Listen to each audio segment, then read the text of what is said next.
Liderazgo con propósito. Rick Warren. Lección 1. La hechura de un líder. Cuando el gobernante es entendido, se mantiene el orden. La tierra, por el hombre entendido y sabio, permanece estable. Un liderazgo bueno y fuerte es lo que más necesita el mundo hoy.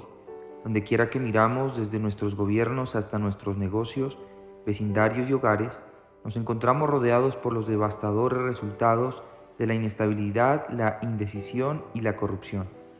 Con el gran aumento de libros y seminarios sobre liderazgo, tal vez te sorprenda la noticia de que todos los secretos de un liderazgo de excelencia no son nuevos. De hecho, los encontramos a lo largo de toda la Biblia. Nehemías, un hombre que vivió alrededor de los años 450 a.C., es la inspiración de este libro. Escribió sobre todos los elementos de liderazgo que necesitamos hoy y dio ejemplo de todos ellos. Incluso lo hizo años antes de que se inventaran los seminarios sobre liderazgo. Sin embargo, Nehemías no es el único ejemplo de los principios de liderazgo que enseña la Biblia. La Biblia nos habla de los beneficios que produce un liderazgo bueno y sólido. Cuando el gobernante es entendido, se mantiene el orden. Observa en particular que la palabra habla de un gobernante entendido y de un orden que se mantiene. Las naciones, las familias, los negocios y la iglesia son fuertes y permanecen cuando hay un buen liderazgo. La Biblia al día dice, con dirigentes honrados y sensatos hay estabilidad. En medio de tanta conmoción y cambios repentinos que hoy vivimos, la estabilidad ha de ser el puntal que nos permita sobrevivir como sociedad. Solo hallaremos estabilidad por medio de un liderazgo bueno y firme. Eso significa que necesitaremos más personas dispuestas a reconocerse como líderes y la lista para aprender principios bíblicos de liderazgo, aceptando a su vez el desafío, es la razón por la que escribí este libro. En la pirámide del liderazgo se produce estabilidad cuando aumenta el número de líderes de igual forma que las tareas correspondientes. Si las tareas exceden al número de líderes, la pirámide se derrumba. Con los principios que examinaremos en este libro, vas a aprender la forma de impedir que te aplasten. Nehemías será nuestra guía en este emocionante recorrido dentro de los principios de liderazgo. En este primer capítulo veremos su trasfondo personal, pero antes quiero explicarte lo que me ha motivado a escribir este libro. Esto es lo que llamo los principios de liderazgo de Warren. 1. Nada sucede hasta que alguien proporcione liderazgo. Es una ley de vida, la historia lo demuestra. Mientras no apareció un hombre llamado Martin Luther King y dijo, tengo un sueño, el movimiento de derechos civiles de Estados Unidos no era nada. El programa espacial en la NASA casi no existía hasta que el presidente John F. Kennedy dijo, vamos a poner un hombre en la luna antes de que termine esta década. Cuando un hombre llamado Ray Kroc dijo, quiero comida rápida a buen precio en un ambiente limpio, fue cuando nació toda industria llamada de comida rápida. La iglesia Saddleback comenzó porque Dios me dijo, Rick, quiero que seas líder y pongas a andar esto. Cuando en tu familia hay problemas, no sucede nada hasta que alguien asume el liderazgo y dice, vamos a hacer algo al respecto. Todo se edifica o se derrumba según sea el liderazgo. A lo largo de toda la historia e incluso en el mundo actual, la mayoría de los problemas se remontan a la falta de líderes competentes. El mundo necesita líderes preparados. En el libro de los jueces encontramos 7 ciclos. Un día las cosas marchaban bien y la vida tenía un aspecto bastante bueno, pero al siguiente andaban por el suelo. Vemos que en este esquema se repite una y otra vez. En el último versículo del libro de jueces la palabra lo resume así. En aquella época no había rey en Israel, cada uno hacía lo que le parecía mejor. Donde no hay líderes, la gente hace lo que mejor le parece, y la consecuencia de esto es la inestabilidad. 2. Liderazgo es influencia. Dicho en una sola palabra, el liderazgo es influencia, para bien o para mal. Si alguna vez has visto el patio de recreo de una escuela o te has sentado con un grupo de adolescentes, a los 5 minutos ya sabrás quiénes son los líderes. Basta ver cómo se relacionan entre sí. Si has estado alguna vez en una reunión de comité, es probable que hayas descubierto que muchas veces el líder no es el presidente del comité.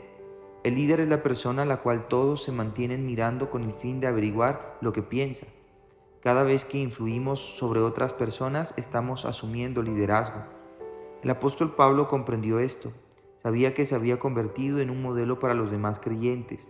Pablo entendía que Timoteo lo admiraba y quería que él viera que mientras recibía su influencia estaba influyendo sobre otros.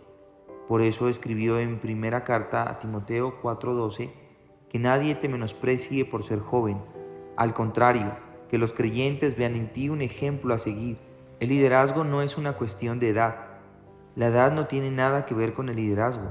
A cualquier edad podemos tener influencia, y lo cierto es que eres un modelo, quieras o no. Todos somos líderes en algún aspecto. Cada vez que influyes sobre otra persona, estás asumiendo el liderazgo. Por tanto, la cuestión no es si eres líder o no. La pregunta es, ¿eres un buen líder? La Biblia define al líder como alguien que tiene capacidades dadas por Dios y la responsabilidad de influir sobre un grupo de creyentes con el fin de que se realicen los propósitos de Dios para ese grupo. Nehemías es uno de los ejemplos más destacados de liderazgo que hay en la Biblia. ¿Por qué? Porque era un verdadero líder, porque comprendía lo que el líder necesitaba ser y hacer, porque se las arregló para realizar unas proezas increíbles en tiempo récord. 3. La prueba de liderazgo está, ¿alguien te está siguiendo? Si quieres saber si eres líder o no, solo tienes que mirar hacia atrás, por encima del hombro. ¿Te sigue alguien? Jesús dijo, mis ovejas oyen mi voz, yo las conozco y ellas me siguen. Pablo nos dice, imítenme a mí como yo imito a Cristo. No hay duda que los cristianos debemos seguir a Cristo, pero también es cierto que todos necesitamos modelos humanos a seguir. Necesitamos ver en otros qué aspecto tiene el liderazgo. John Maxwell nos ofrece esta parábola acerca del liderazgo. El que cree estar guiado, pero nadie lo sigue, solo está dando un paseo. El liderazgo no es cuestión de títulos o de puestos, es cuestión de influencia. La mayoría de nosotros tendemos a asociar los títulos con el liderazgo. Es un error. Hay una gran diferencia entre ser jefe y ser líder. Ser líder es más que tener un puesto o un título. Son muchas las personas con autoridad que no tienen liderazgo. El verdadero líder no siempre es funcionario elegido o el que es ascendido al puesto de presidente. Los verdaderos líderes son los que marcan el paso, los que influyen, los creativos que solucionan los problemas. Una pista, si les tienes que decir a la gente que eres el líder, si lo tienes que recordar, es que no lo eres. El liderazgo es influencia. Si no estás influyendo sobre nadie, no importa que piensen que eres líder o no. No lo eres. El liderazgo es cuestión de influencia. Esto es así incluso en los hogares. Cuando un esposo le dice a su esposa, lo vamos a hacer así, porque yo soy el líder espiritual, no es quien dice ser. Si eres un verdadero líder, no se lo tienes que recordar a nadie. Decirle a tu hijo que obedezca, porque yo te lo digo, es una posición muy débil para motivarlo. Cualquier padre te dirá que a la larga no funciona. La prueba de liderazgo es esta. ¿Te sigue alguien? No puedes forzar a nadie a seguirte. Hagas lo que hagas, tienes que inspirar a la gente para que te siga. 4.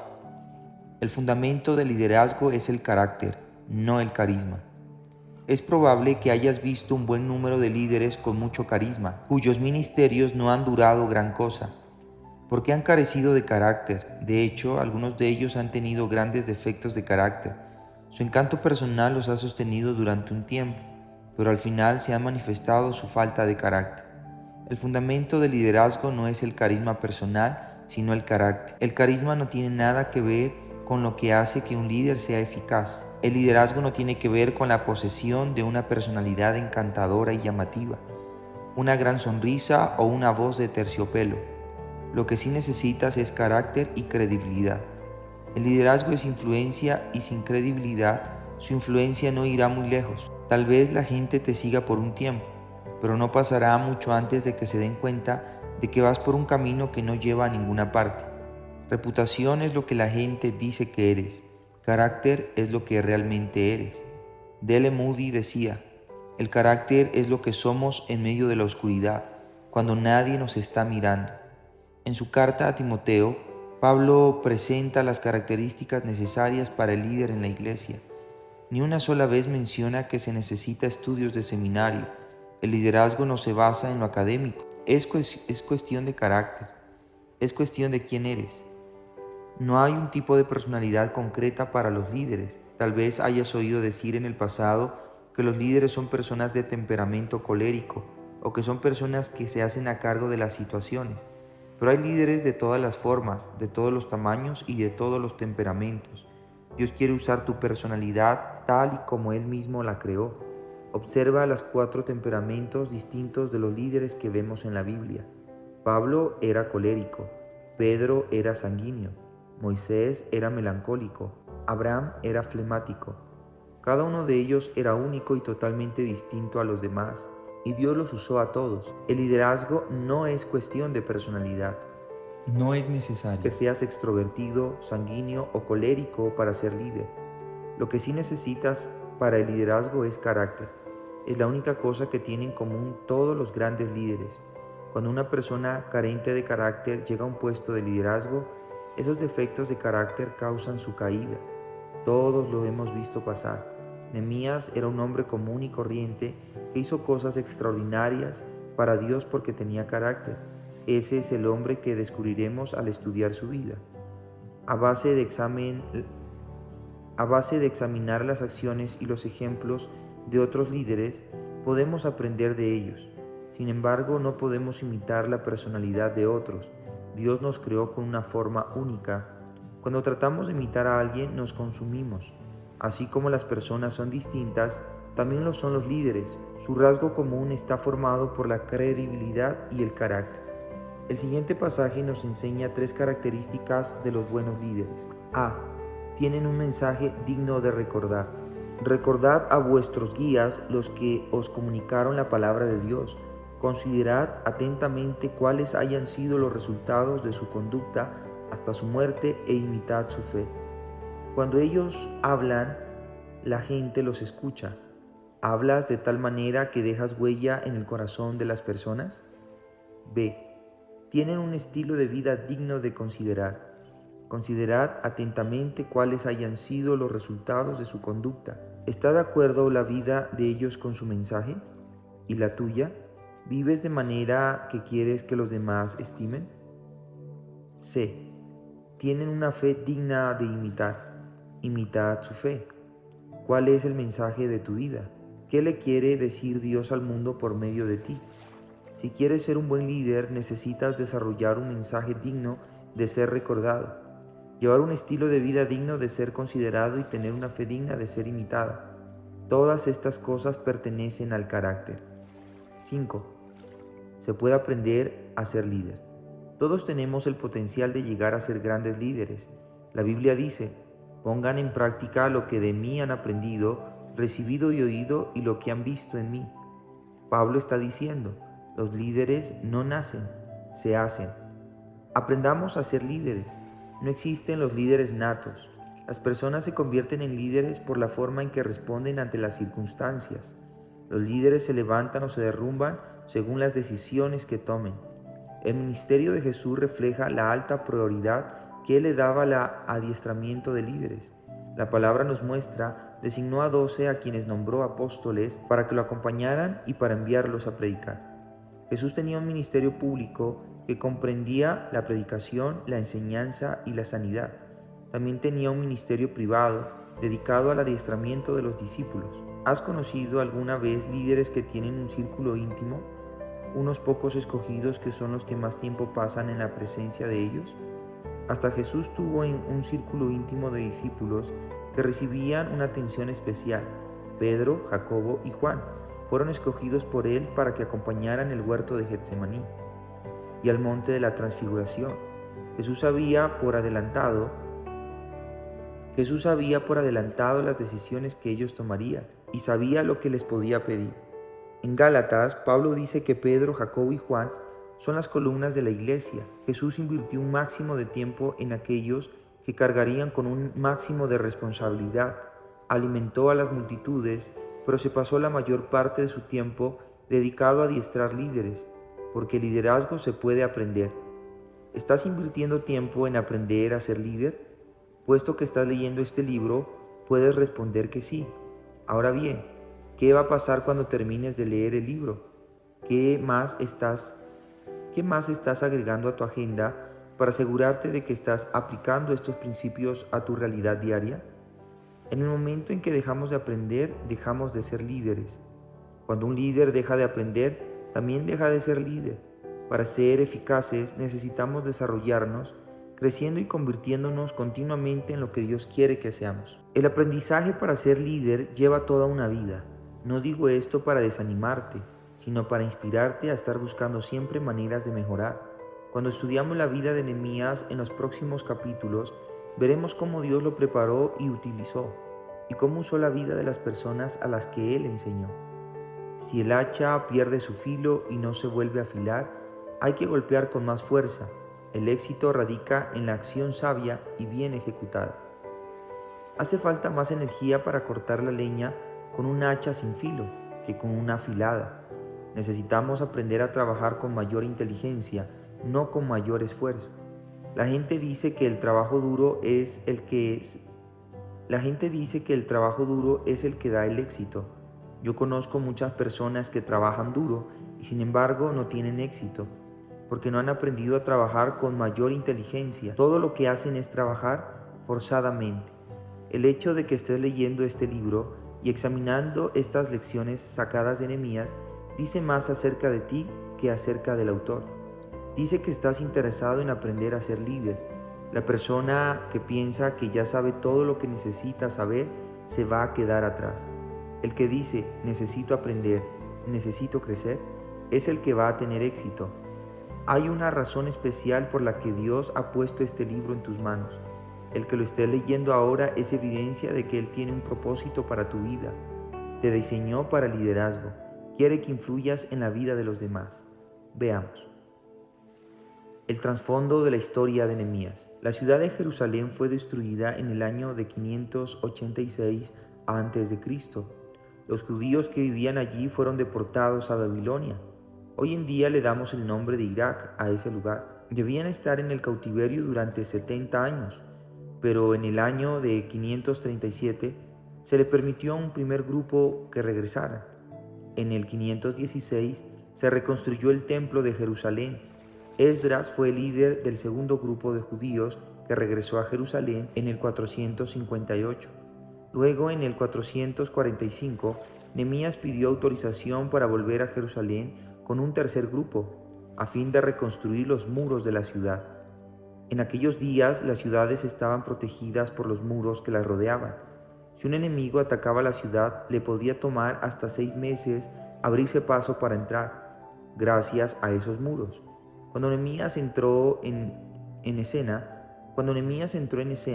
los muros de Jerusalén habían estado destruidos durante décadas. Ya para entonces los judíos habían estado viviendo en cautiverio en Babilonia durante algún tiempo. Finalmente se les permitió ir regresando poco a poco y después se les permitió reconstruir el templo. Pero la ciudad seguía en ruinas y los muros seguían siendo un montón de escombros. Esto creaba dos grandes problemas. Primero, los habitantes estaban indefensos. Sin protección alguna, los habitantes eran vulnerables ante los ataques y las provocaciones. Al verse indefensos, también se les sentía desalentados y derrotados. Cuando un ejército entraba a una ciudad y se apoderaba de ella, lo primero que hacía era destruir sus muros. Era un símbolo de derrota. Era un símbolo de la derrota y el desamparo. Jerusalén, con sus muros destruidos, era una deshonra para el pueblo de Dios. Les decían, Dios los ha abandonado. Muchos de ellos creían que lo había hecho. Al fin y al cabo, su cautiverio era consecuencia de su desobediencia. Dios había dicho, si no comienzan a comportarse como el pueblo escogido que son, yo voy a permitir que entren a su ciudad una nación enemiga. No se comportaron como era debido, de manera que Él permitió la entrada de la nación enemiga. Dios cumple lo que promete. Ahora estaba de vuelta y hasta había reconstruido el templo, pero estaban viviendo en medio de los escombros. Su moral estaba por el suelo. Se sentían derrotados, desalentados y deprimidos. Como es natural, creían que Dios seguía enojado con ellos. ¿Qué hace falta un momento así? Hace falta un líder, y aquí entra en escena Nehemías. Estas son las palabras de Nehemías, hijo de Jacalías, en el mes de Quisleu del año 20, estando yo en la ciudadela de Susa, llegó Hananí, uno de mis hermanos, junto con algunos hombres de Judá. Entonces les pregunté por el resto de los judíos que se habían librado del destierro y por Jerusalén. Ellos me respondieron: los que se libraron del destierro y se quedaron en la provincia están enfrentando una gran calamidad y humillación. La muralla de Jerusalén sigue derribada, con sus puertas consumidas por el fuego. Al escuchar esto, me senté a llorar. Hice duelo por algunos días, ayuné y lloré al Dios del cielo. Lo que estamos leyendo aquí es el diario de Nehemías. Es su propia historia personal, escrita por él mismo, en sus propias palabras. Leemos cómo consiguió el permiso de un rey extranjero, un hombre que no era creyente, para volver a Jerusalén y reconstruir sus muros. Aquel era el mismo rey que había ordenado anteriormente que no se reconstruyeran los muros la primera vez que los judíos habían intentado hacerlo. Tal vez hayas tenido la experiencia de tratar de cambiar la manera de pensar de alguien después de que te ha negado con firmeza lo que le pides. No es fácil. Nehemías hizo que eso sucediera. En este notable diario personal vamos a poder mirar al interior de este libro. Estando yo en la ciudad de Susa, Susa no era la capital del imperio persa, sino más bien una especie de palacio veraniego. Nehemías nos dice: en aquel tiempo yo era copero del rey. Así se ganaba la vida. Eso era él, un copero. En el Antiguo Testamento se conoce a este rey por 3 nombres distintos. En algunos lugares se le llamaba Artajerjes, que significa gran rey. En otros se le llama Azarás, que significa padre venerable. En el libro de Daniel se le da el nombre de Darío el Medo. Esto nos dice algo sobre la forma en que consideraban los pueblos a sus gobernantes en aquellos días, ya que un solo hombre era conocido con 3 nombres distintos. Es probable que Nehemías, al ser copero del rey, ocupara el segundo puesto en importancia dentro del reino. El copero del rey era una combinación de primer ministro, guardaespaldas, agente personal de seguridad y ayudante del rey. Era la persona en la que más confiaba el rey. El título de Nehemías se origina en la parte de sus responsabilidades que incluía la obligación de probar el vino antes de que lo bebiera el rey, para asegurarse de que no estuviera envenenado. En aquellos días los intentos de asesinato eran cosa común. Si caía el copero, el rey sabría que se trataba muy probablemente de algo más que un simple vino en mal estado. Había muchas personas a quienes no les agradaba Artajerjes, así que el oficio de Nehemías era bastante peligroso. Nehemías tenía que ser totalmente leal y digno de confianza, y Artajerjes le había confiado su propia vida. Aunque es probable que Nehemías naciera en Babilonia durante el cautiverio, no era persa. Sin embargo, ocupaba el segundo puesto en autoridad y era una gran figura dentro del gobierno persa. Dios siempre tiene su manera de poner a su gente en la posición necesaria y en el momento preciso. Hananí, uno de los hermanos de Nehemías, acababa de regresar de un viaje a Jerusalén, puesto que Jerusalén está a una distancia entre 1300 y 1600 kilómetros de Susa. Es probable que le hubiera llevado unos 2 meses hacer el viaje a lomo de camello, atravesando el desierto, un viaje nada fácil. Nehemías le pide noticias a Hananí. Quería saber todo lo que estaba sucediendo a la familia en Jerusalén. Solo traigo malas noticias, le dijo Hananí. El pueblo está deprimido, nuestros parientes están desalentados y los muros siguen en el suelo. Han reconstruido el templo, pero toda la ciudad está en ruinas. Están invadiendo la ciudad y el pueblo está realmente desalentado. Malas noticias, hermano. En el versículo 4 vemos la reacción de Nehemías. Al escuchar esto, me senté a llorar. Hice duelo por algunos días, ayuné y oré al Dios del cielo. Nehemías se siente triste con la noticia y avergonzado por el pueblo de Dios. En los versículos siguientes leeremos su oración. También veremos que no oró 1 hora solamente, ni siquiera un solo día. Las escrituras dicen que oyó las noticias en el mes de Quisleu, y fue en el mes de Nisan cuando el rey lo dejó ir. Había estado orando, llorando y ayunando y lamentándose durante 4 meses. Es claro que se había tomado en serio aquella noticia y que las guardaba en lo más profundo del corazón. Nehemías es el hombre de oración. En su diario leemos 11 oraciones, más que en casi cualquier otro libro de la Biblia. ¿Por qué crees que Dios lo escogió para que fuera líder? ¿Habría tenido algo que ver su vida de oración? ¿Por qué escogió Dios a Nehemías como líder? Entre todas las personas posibles, ¿por qué escogió Dios a Nehemías, el copero de un rey pagano? Hay 3 razones. Veamos. Nehemías era sensible ante las necesidades que veía a su alrededor. Dios vio el corazón de Nehemías y lo que vio lo hizo sonreír. Nehemías era un hombre al que le importaba lo mismo que le importaba a Dios. Él llevaba una buena vida en Babilonia. Sí, era judío, pero había nacido allí en Babilonia. Durante el cautiverio ni siquiera había visto jamás a Jerusalén. Le debe haber parecido que aquellos problemas estaban a 1.000.000 de kilómetros de distancia. Pero cuando oyó hablar del pueblo de Dios deprimido, desalentado y derrotado, se tomó en serio aquellas noticias. Los líderes son sensibles ante las necesidades de la gente que los rodea. Este es el primer principio de liderazgo que hallamos en el libro de Nehemías. Dios usa personas a las que les importe lo mismo que a Él le importa. A Dios le importó que los muros de Jerusalén estuvieran por el suelo, y a Nehemías le importó lo que le importó a Dios, y eso hizo de él un líder. Bob Piercy, el fundador de World Vision, decía: quiero que mi corazón se quebrante ante las mismas cosas que le quebrantan el corazón a Dios.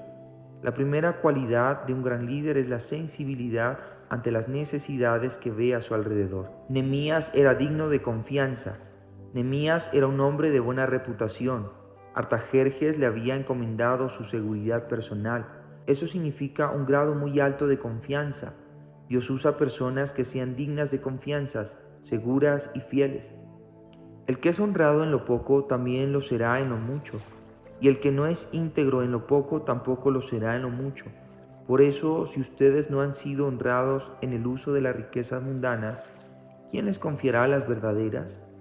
Y si con lo ajeno no han sido honrados, ¿quién les dará a ustedes lo que les pertenece? Ningún sirviente puede servir a 2 patrones. Menospreciará a uno y amará al otro, y querrá mucho a uno y despreciará al otro. Ustedes no pueden servir a la misma vez a Dios y a las riquezas. Lucas presenta 4 formas en que Dios pone a prueba nuestra fidelidad. Una de ellas consiste en observar cómo servimos en el ministerio bajo otro líder.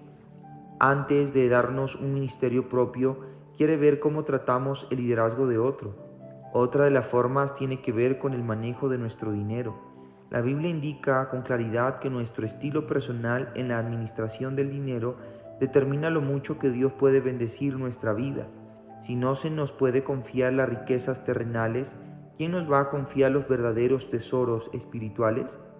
¿Hasta qué punto quieres que Dios te bendiga? La lección es tuya.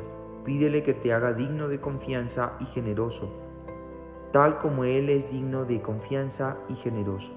Cuarto, Nehemías era dispuesto.